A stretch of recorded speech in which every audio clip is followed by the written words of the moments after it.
esse tipo de chamada, esse fomento descentralizado que a gente chama, ele tem duas importâncias que são fundamentais. Uma primeira importância é realmente a descentralização de recursos, em que a gente consegue, então, transferir mais recursos proporcionalmente para estados menos favorecidos e uma proporção menor de recursos para estados mais favorecidos. Ou seja, estados como Rio de Janeiro ou São Paulo, a gente aporta uma parte de recurso federal e eles vão aportar pelo menos uma parte, às vezes 2, 3 vezes o valor que o governo federal aporta.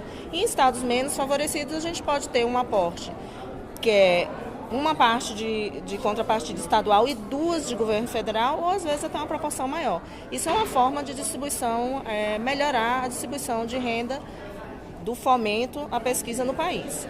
Outra perspectiva também é que com esse fomento centralizado nos permite atender demandas particulares de cada região que talvez não fossem possíveis de ser atendidas em uma chamada nacional.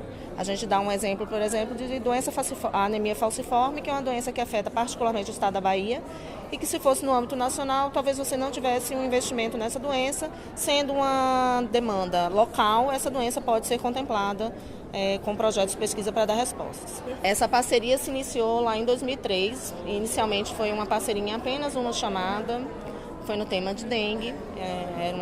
Na verdade, a parceria se deu um pouco ao contrário. O CNPq lançou uma chamada em dengue, o Ministério entendeu que era importante apoiar os projetos de pesquisa em dengue e entrou com colaboração. Desde então, a gente tem feito parcerias anuais que envolvem montantes de cerca de 50 milhões ao ano, de transferência de recursos do Ministério da Saúde para o CNPq, e nós lançamos as chamadas que são do interesse do Ministério da Saúde de acordo com a Política Nacional de Ciência e Tecnologia em Saúde e com as agendas de prioridades definidas pelo Ministério.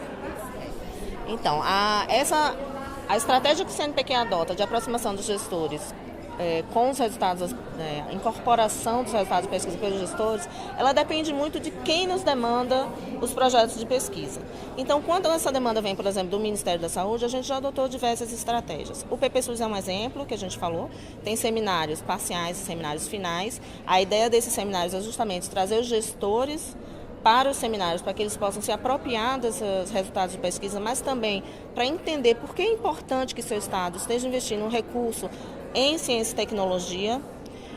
E em outras ações a gente tem pedido, por exemplo, que os pesquisadores nos enviem, junto com o relatório, um texto para leigos ou um texto para gestores, que visa justamente facilitar essa transferência do conhecimento, do resultado da pesquisa para os gestores que vão tomar decisão com base nesses resultados.